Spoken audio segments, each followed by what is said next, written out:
Welcome to the Kindle Chronicles, the Friday podcast all about your Kindle. I'm Len Edgerly. Today is March 2nd, 2018.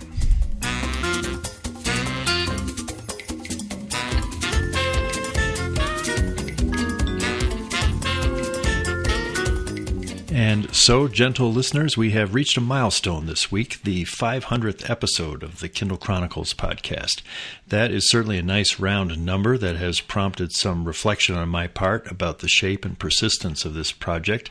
I began the show when I was 57 years old, just a crazy kid with a dream, to borrow a line from Leonard Cohen. I want to thank those of you who have reached out by email and audio files with congratulations, and later in the show you're going to hear some of those greetings. So, let's begin. TKC 500 is coming to you today from downtown Denver, where yesterday I connected with an Amazon executive whose responsibilities closely match the topics we often talk about here these days: Kindle, Fire tablets, and Alexa. He is Kevin Keith, General Manager for Fire tablets and Kindle, as well as Echo and Alexa product marketing.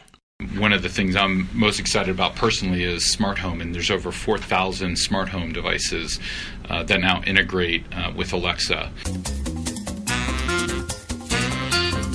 First up in news, this morning Life imitated a Super Bowl commercial when Alexa lost at least some of her voice on Echo devices across the land. Darlene is the one who alerted me to the problem when she suddenly wasn't able to control the Echo show in her quilting studio while playing Colorado Public Radio. Quote, "Sorry, something went wrong," Alexa said when I tried to bring back the NPR station. I'd never heard that message before, so I checked Twitter and saw that others were also reporting Alexa trouble. I did my own testing on the Echo show here in my den. Here are some examples of Alexa's difficult morning. Alexa, play jazz. Sorry, something went wrong. Alexa, turn on the light. I'm not sure what went wrong. When I called Alexa technical support, the scale of the problem was confirmed. A recorded message warned of long wait times and suggested I contact support by email. Email? I've never had to contact support by email.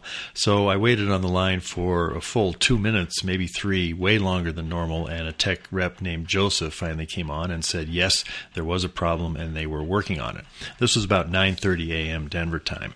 Joseph said he would call me back when the problem was resolved. That seemed unlikely, but 3 hours later, Joseph did indeed call back to report that Alexa was in full voice. Given the number of customers who must have called this morning, I did find it fairly amazing that I received a personal call from the same person I spoke with earlier. By then, I had learned from Twitter and news reports that the problem had to do with Amazon Web Services, so it didn't just affect Alexa.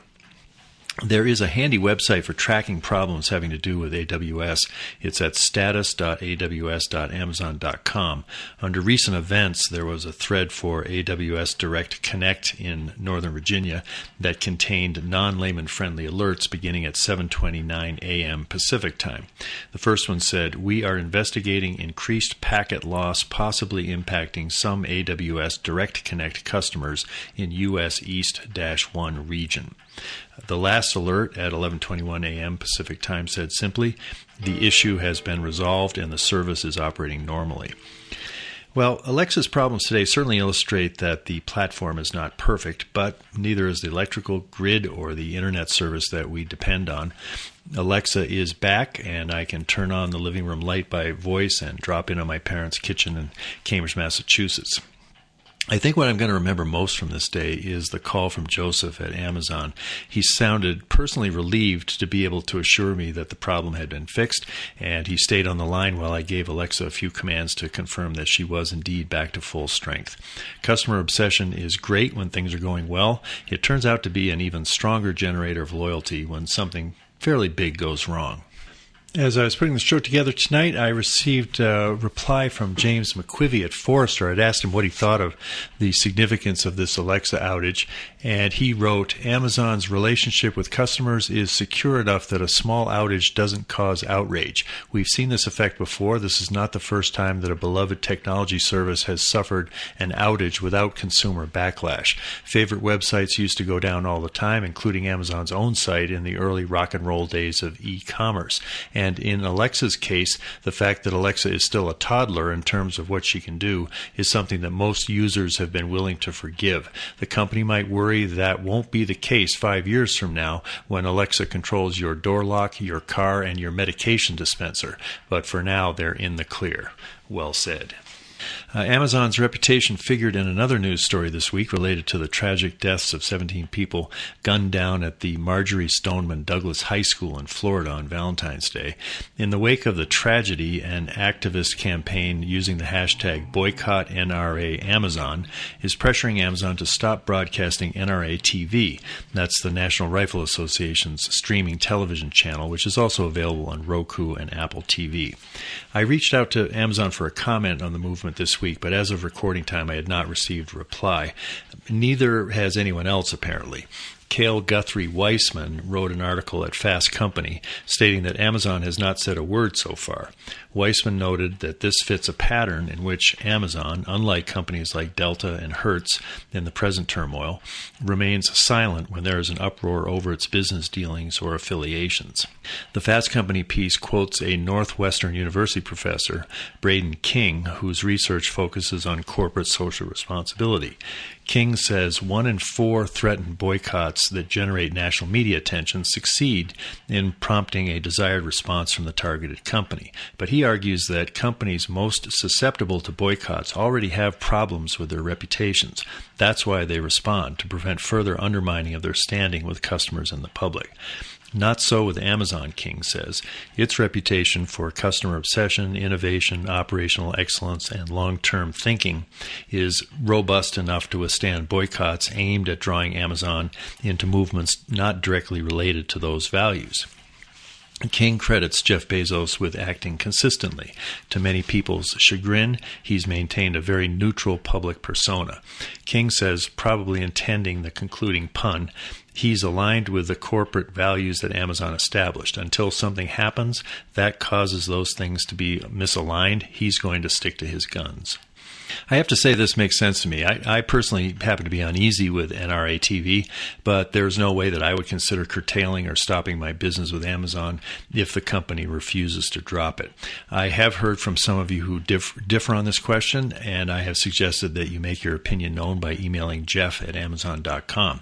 I am sure that whoever tends that very active email account is tabulating customer responses and that the data is being considered carefully. If you're following this issue, I highly recommend the Fast Company piece, which is titled Why Amazon is Immune to Almost Any Boycott. I'll have a link to it in the show notes. Also in news this week, Amazon on Tuesday said it had acquired Ring, a maker of internet-connected doorbells and cameras. The New York Times and other outlets, quoting sources, said the deal is worth more than $1.1 billion. It certainly makes sense for Amazon, given the doubling down on Alexa that Bezos promised in the last quarterly earnings report. Ring devices already work with Alexa, but the acquisition will no doubt offer even tighter integration with Amazon's smart home ambitions.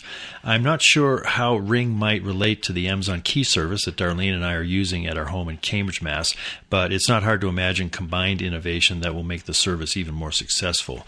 As an example, we have a crew working on the house while we're away here in Denver, and yesterday I ordered some acoustical tile for what I will use as a podcast recording closet off of my den. I was able to have Amazon leave the packages inside the house tomorrow, Saturday, ready for the workmen when they arrive on Monday. Ring looks like a smart acquisition on Amazon's part, and if its integration follows the model of Audible, Zappos, and Goodreads, the Santa Monica-based company founded 6 years ago will enjoy surprising autonomy while benefiting from major new sources of capital and resources to innovate on behalf of customers.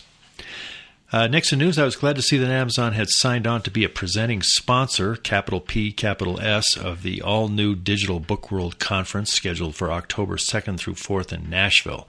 I plan to attend that conference, which was purchased last year by Bradley Metrock's Score Publishing.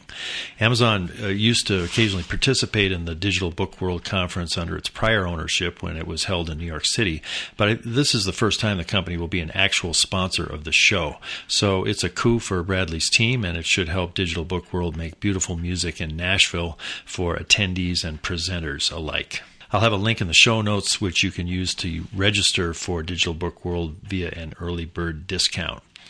This was a busy news week, so I will also have links in the show notes for several other stories that you might find of interest. One is titled Inside the Alexa Prize. That's a long wired piece by James Vlahos that goes way behind the scenes of Amazon's effort to build a truly conversational AI for the home.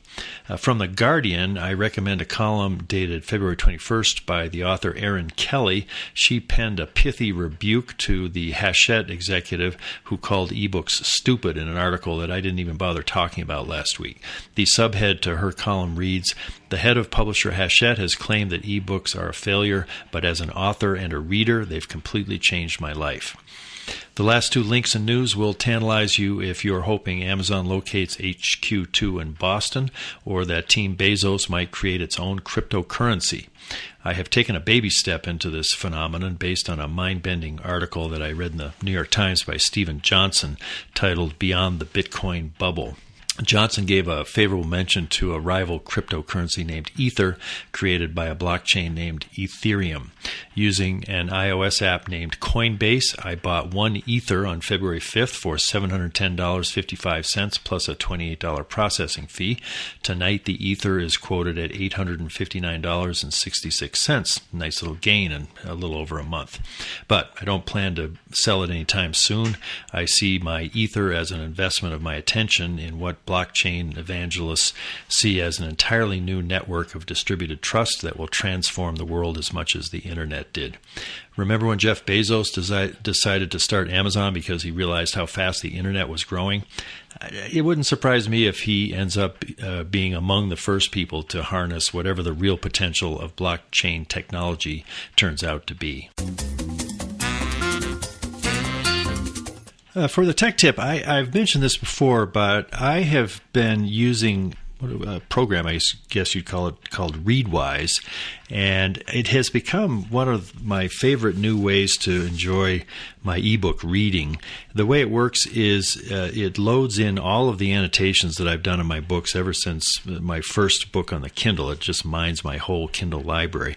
And I have always been a highlighter, and I frequently write notes. So there's a ton of material on these hundreds of books that I've read in the last 10 years. And what Readwise does is, in some kind of a, I don't know if it's random or what the way it chooses is, it picks about 6 quotes that I have highlighted from books and sends it to me as a daily email. These are all things that I thought enough of when I read them to draw my stylus or a finger over it and to save. But obviously, I couldn't remember any of them now. If there was some kind of a quiz on any of these books really, or much less the specific quotes, I would be clueless. But they still arrive in my emails, sort of like old friends that you see at a reunion. It's to the point now where among all of the mainly dreck that shows up in my inbox, when I see this item from Readwise, I can't wait to open it up each day to see which quotes from books that I've read years ago are going to be presented. An example is the novel The Art of Fielding by Chad Harback, which I read years ago. And this quote is, "It astonished and humbled me to think that a mind could grow so rich that its every gesture would come to seem profound." Wonderful. I can see why I highlighted it, and maybe I almost remember it when I see it. But this is, I think, just a genius way to expand what you can do with an ebook. The thing which is even smarter is, and it must be a revenue part of the business model, is that after these quotes from my own books, Readwise gives me a book that it recommends that it thinks that I might like based on my highlights. And I found these to be uncannily accurate. There was one book that I found by Christian Wyman, a writer. He was editor of Poetry Magazine. He wrote a really moving spiritual book based on his battle with cancer, and I bought it. I followed the link from Readwise and read enough of it to say this is a book I really do want to read. So there's a double payoff here, and I'm glad to support Readwise once in a while by buying a book that they think I'll like, and they seem to. I think they're going to be pretty hard to resist on some of the recommendations. I highly recommend this. I'll have a link to it in the show notes. And, of course, if you're not a highlighter, you won't have a chance to experience the joy that I'm catching from this app. But if you've ever thought you might want to start highlighting, I think it would be worth it to do it now. And then in a few years, you can use Readwise, and you'll have this same experience of having a chance to keep the things that you've read over the years returning to you in an effortless way that to me has just been really wonderful. Kevin Keith joined Amazon in 2012 after nearly 10 years at Microsoft, where he held positions in brand marketing and strategy, marketing research, and marketing for the Windows Phone. His first job at Amazon was head of device marketing and sales. His current title is general manager for Fire tablets and Kindle, as well as Echo and Alexa product marketing. I reached Keith yesterday, March 1st, in Seattle by Skype and phone. If it sounds as if he was in the same room with me instead of on the other end of a phone line, it's because Kevin made an excellent iPhone backup recording of his end of the conversation, and I was able to strip that in for his side of the conversation in my final editing. I've tried this a number of times with people, and so far he has done the best job of getting a perfect recording of his end just on his iPhone, so very grateful that he did that. I began by asking Kevin to describe exactly what his teams are responsible for at Amazon. With Kindle and Fire tablets, my team is primarily responsible for defining our future devices, really inventing on behalf of customers, listening to feedback, and seeing where we should go next with those devices. And then across Kindle, Fire tablets, and Echo, I have another part of my team that works primarily on marketing and sales, driving awareness and familiarity with those devices. You've got sort of both sides of it on the Kindle and the Fire, the inventing on behalf of customers and the marketing, and then on the Echo and Alexa, you're more involved in the marketing? Correct. That's exactly right. Well, when I saw that, I thought maybe you had something to do with the wonderful Super Bowl ad that featured Jeff Bezos. Was that part of your activities recently? My team was involved in that. There's actually an advertising team here that is mostly responsible for all of our TV advertising, and they worked very closely on that. We were excited and how it showed off, I think, Alexa's personality, something that customers have really taken to. And we're very excited that it won the USA Today ad meter, so that it's clear that it resonated with customers as well. So we're really excited about that, both in terms of being able to develop that commercial and then the reception that it got from our customers. Did that USA ad meter, was that kind of a measure of how many people watched it, or what was it measuring actually? Yeah, it's actually measuring customer votes. People go into an app and vote for all the commercials that are shown on the Super Bowl, and then USA Today publishes that out, and we were the number one ad most voted for in the Super Bowl. Huh, that's cool. Now, were you close enough to the process to reveal how many takes it took for Jeff to do his speaking start at the beginning of the ad? Unfortunately, I was not. I was not at that shoot. But as a customer, I thought he did great. I agree. Well, now you moved to Amazon in September 2012 from Microsoft, and your first position at Amazon was head of Amazon device marketing and sales. That was a big move. You probably didn't have to move where you were living since you're both in Seattle, but what most attracted you to your initial position at Amazon? You know, there were really two things that really attracted me to Amazon, and first was the products. I absolutely love the products. I was an early adopter of the Kindle. I bought my first Kindle back in 2009, the second generation Kindle. Loved being able to read on the device, and it really changed how I read, and loved that, both from a how great the device was, but also the integration of the services. And so really seeing that vision come to life was great to see and really attracted me to Amazon. And then second, I loved what I had heard about the leadership principles, particularly the customer obsession and innovation, which I was seeing externally. And as I came through the hiring process, and since my first day, that has been the reality. And so I just really love how the company obsesses about customers and looks to invent every day. And so that's really what attracted me here. Now, when you got to Amazon, the first generation Paperwhite had just been introduced, I think, along with maybe the second generation Fire tablet. That was September 6th. So there's no Alexa, no Fire TV, no dash buttons. In those days, if you said Amazon devices, it meant basically Kindle and Fire. There's been so much added to the device lineup since then. I've wondered, is it challenging to keep the Kindle and the Fire teams motivated to keep inventing on behalf of customers when there's so much buzz about the other part of the device lineup? Well, what's great about these devices and all of our devices here is we always think there's room for innovation and improvement. And so the teams on both those devices are super motivated to be able to invent, even 10 years after the first Kindle. Last year we launched the Kindle Oasis, and this is the second generation of that device, and had a couple firsts for us in terms of adding a 7-inch screen so that customers can have more text on a page, in fact 30% more text on a page.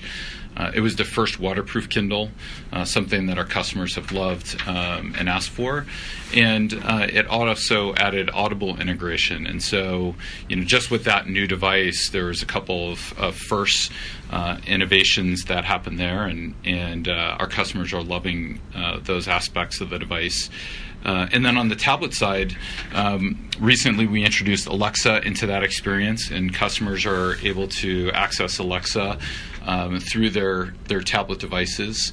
And at the end of last year, we launched a new 10-inch device that brought a full HD screen, twice the amount of storage, so 32 gigabytes of storage, 10 hours of battery life, and also enabled our customers to have a wake word experience, so they could use their voice from across the room to be able to access Alexa on their tablets, and all that for under $150. So in each of those two devices, great innovations that happened over the last year. There's more ideas that are coming, and so the teams are incredibly motivated. I'd forgotten about that wake word capability with the 10-inch. Is that also available? I've got the Fire HD 8 as well. Can I also set a wake word for it that'll bring it up from sleep across the room? No, for the 8-inch device and for a 7-inch device, it's a tap experience. So if you push on the home button for about 1 second, that invokes Alexa, and so you can use it while you're reading or using games or whatever different activities that you're using on the tablet. What's interesting about that experience is it's more in the moment as people are using the device and want to access Alexa. And with the 10-inch device, you can use it from a bit farther away. There's a larger screen, so it makes that experience a little bit more helpful. Am I right that the Fire HD 8 and the Fire HD 10, they have Alexa, but they can't make calls or drop in on other Alexa devices? But I think the Alexa app for iOS and Android can.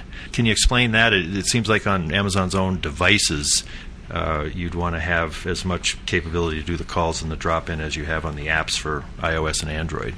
Well, just to clarify, Alexa calling and messaging is not currently supported on any tablet. So you are right that Android and phone and iPhone customers can use the app to make a call, video call, or send messages to Echo devices, but that's not available on any tablet today. Okay. And so it's more of a phone experience. It's just on the phones. Right.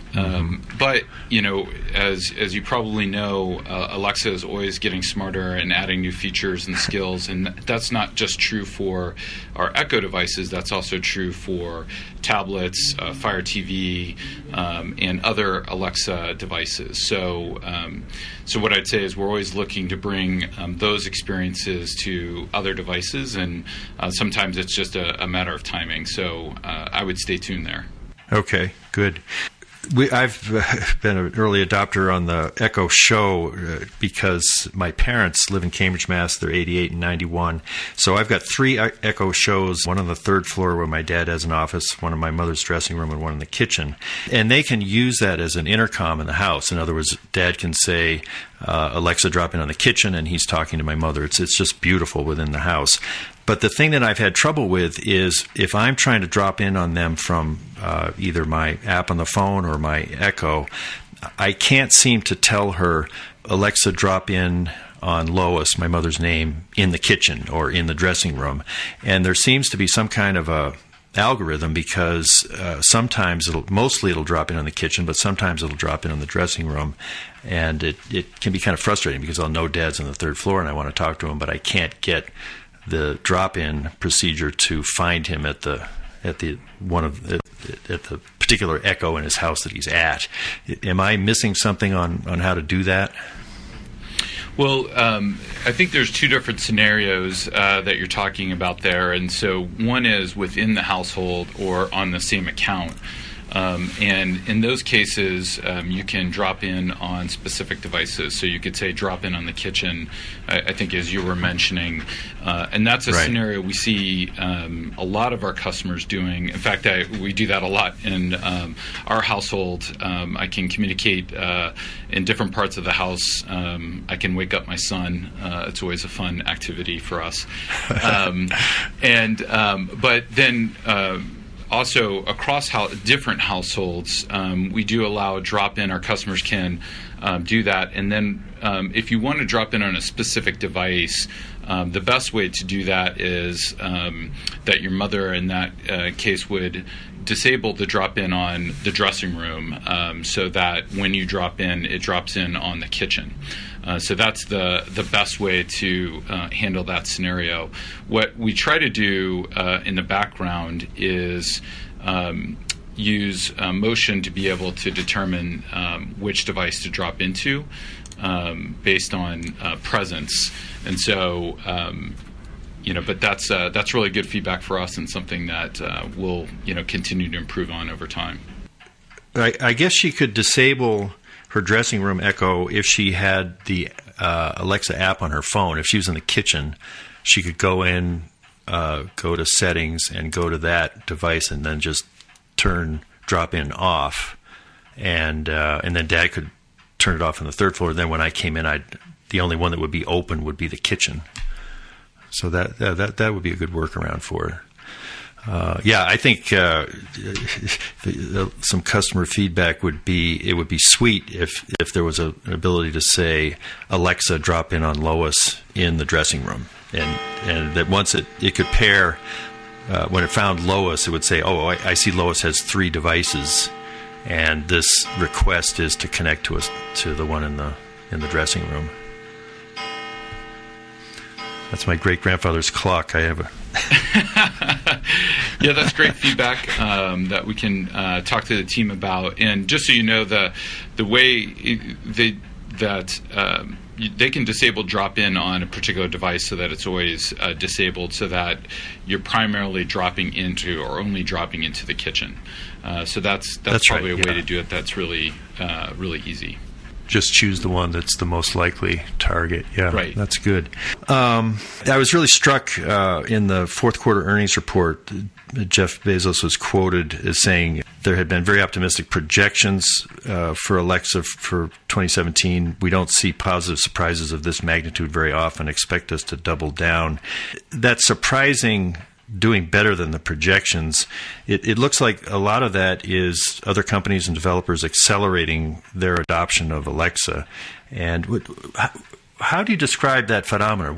Why are so many people at this phase of the Alexa rollout deciding to jump on and make skills and participate? It all starts with the customers, and our customers have really taken to the idea of using your voice to control music, smart home, timers, alarms, and more. And so, really all the different skills that Echo and Alexa enable have really captured the imagination of our customers, and so their customers are really active on those devices. And part of our overall mission is making sure that that Alexa keeps getting smarter each day and adds new capabilities and features, and not just from ourselves, but also from our developers. Both making skills available, but also devices available. And that's really integral into that vision. And developers give us feedback that they really enjoyed the flexibility that we provide through Alexa Voice Service, whether they're adding a new skill or Alexa directly into their products. And so really that's what people have gotten excited about, is to be part of what customers are excited about with Alexa. And in fact, we now have over 30,000 skills that customers can access. And one of the things I'm most excited about personally is smart home, and there's over 4,000 smart home devices that now integrate with Alexa.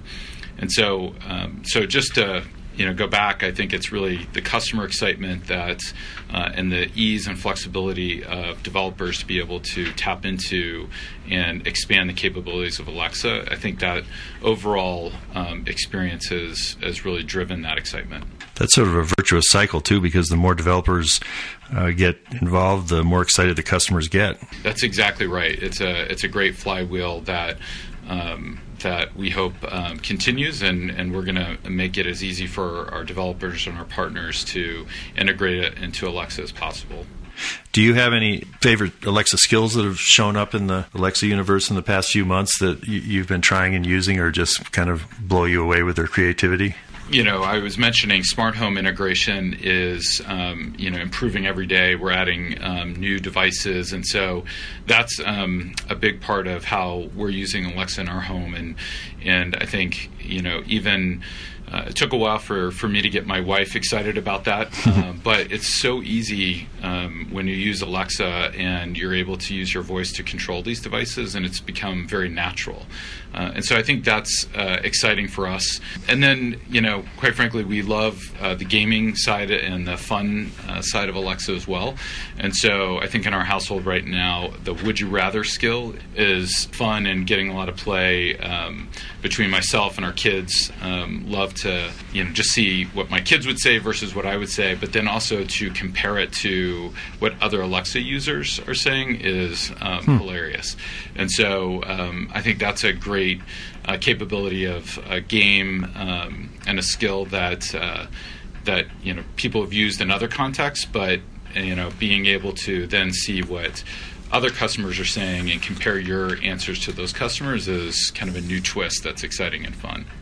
I'll have to try that one. There's a game coming out too that I think I'm going to get a chance to interview the guy, and it's basically a board game where Alexa walks you through how to play the game, and you're sort of playing this physical board game with Alexa as a player or kind of a moderator to the game. I think it's out of the UK. That's going to be fun to experiment with. That's fantastic. Yeah, I think the creativity of developers and partners is just phenomenal, and this is just opening up a whole new way to interact and think about gaming and other skills. So we're excited to see what our partners are going to do. One thing I love reading on my Oasis, and I love all the Alexa stuff.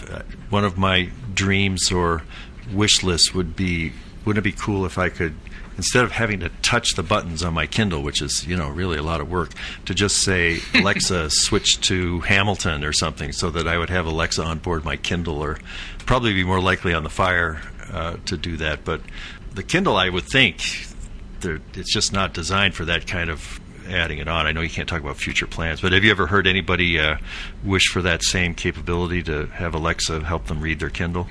Well, you are right. You can do that on our Fire tablets. So you can open books and open apps and games and videos using just your voice with Alexa.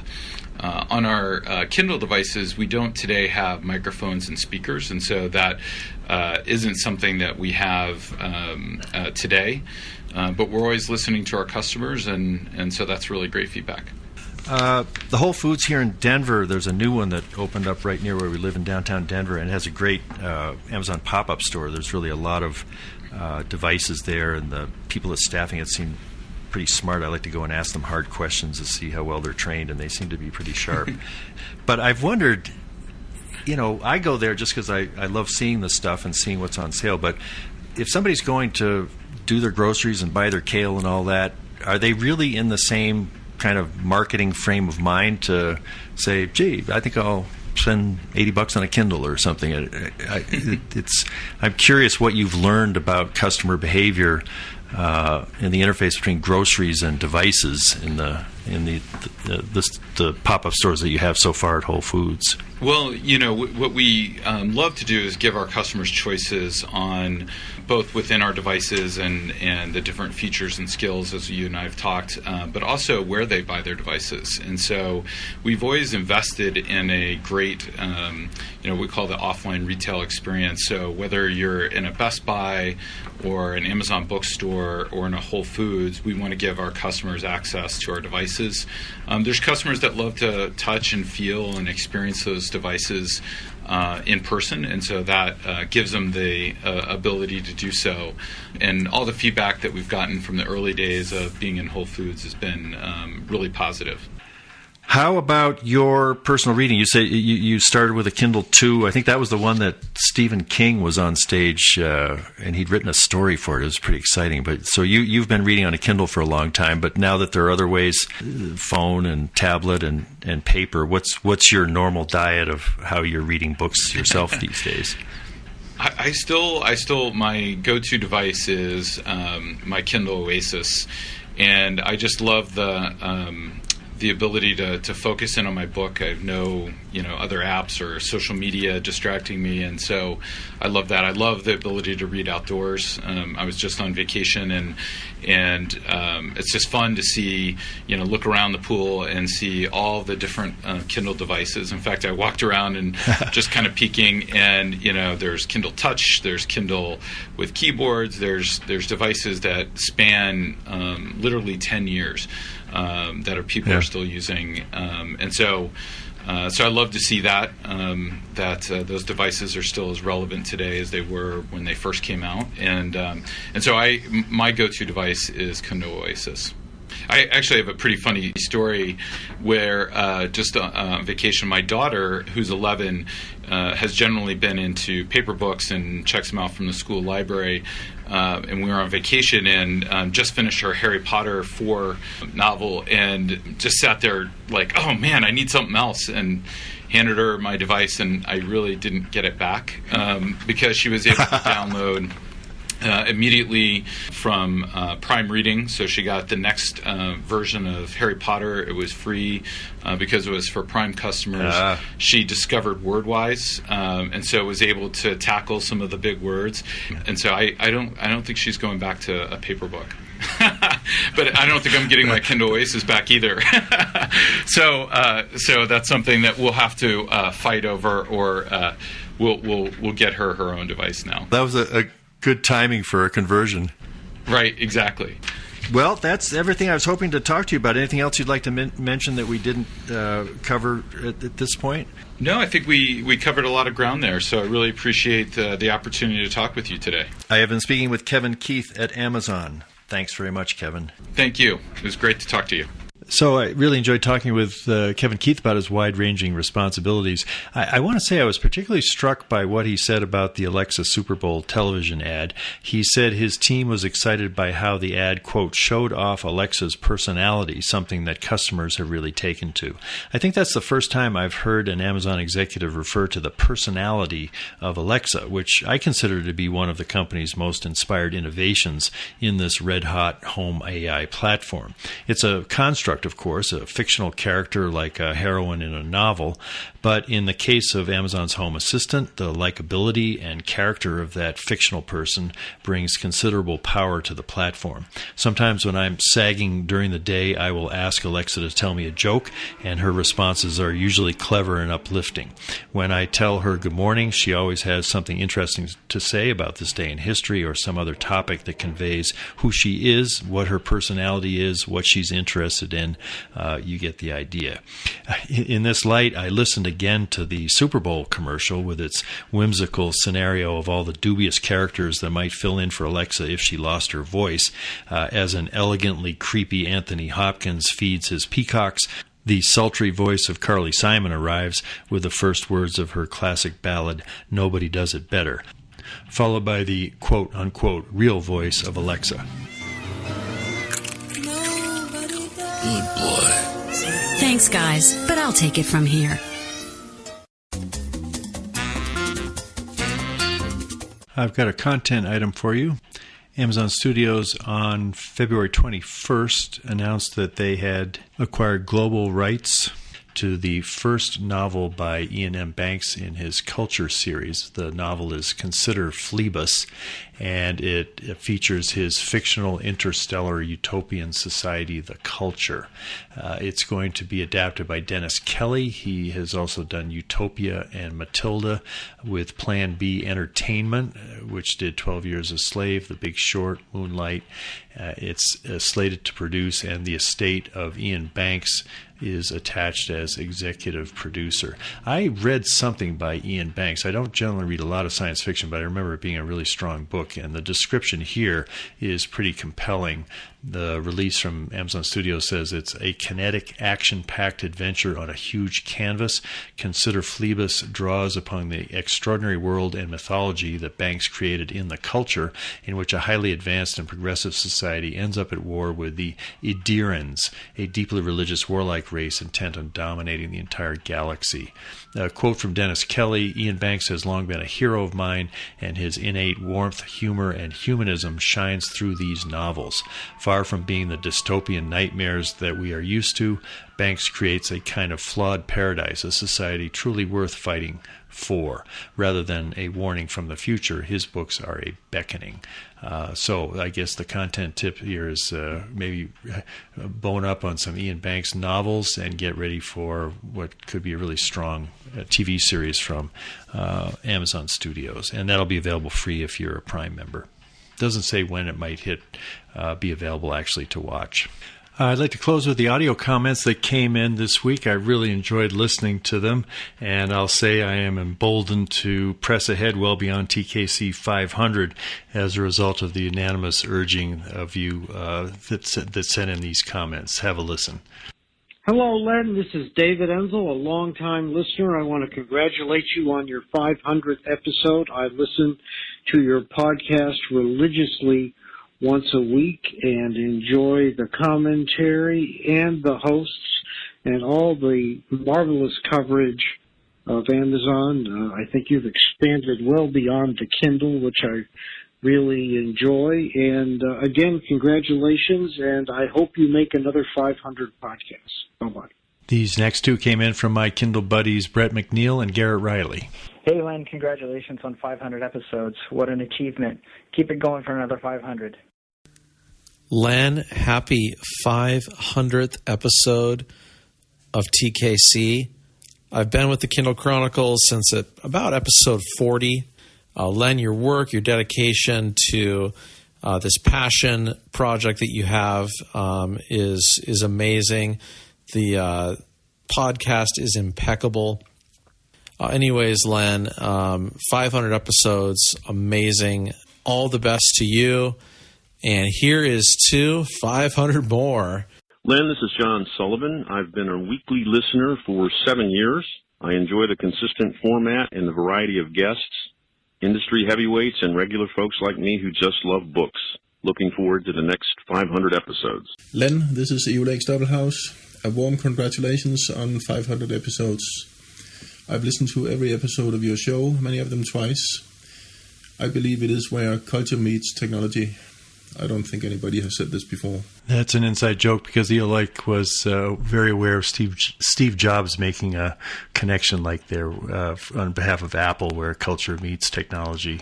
Nice. Hi, Len. This is Cass Woodward in Fairbanks, Alaska. Congratulations, my friend, on your upcoming 500th episode. I call that a good start. I've heard every minute of the first 500, and I'm looking forward to making another call when you reach 1,000. Take care and congratulations. Hello, Len. This is Mark Roberts. Congratulations on show number 500. You've not only shown perseverance and constancy and reliability, but you have helped countless Kindle readers like this guy to get more out of his Kindle, find great books to read and enjoy, and keep up with the trends in a fascinating industry and with a fascinating company. Carson and I wish you all the best, and are looking forward to 500 more of your outstanding shows and even beyond that. Thank you, Lynn. Thank you for the Kindle Chronicles. Well, that's sweet, and this has been a great show to put together. I've had so much fun. Thank you for your comments. Thank you for your support. Next week, we're going to hear from an author, Brad Parks, who has a new book out, and I'll be headed to South by Southwest, so a lot of good things ahead. Thank you.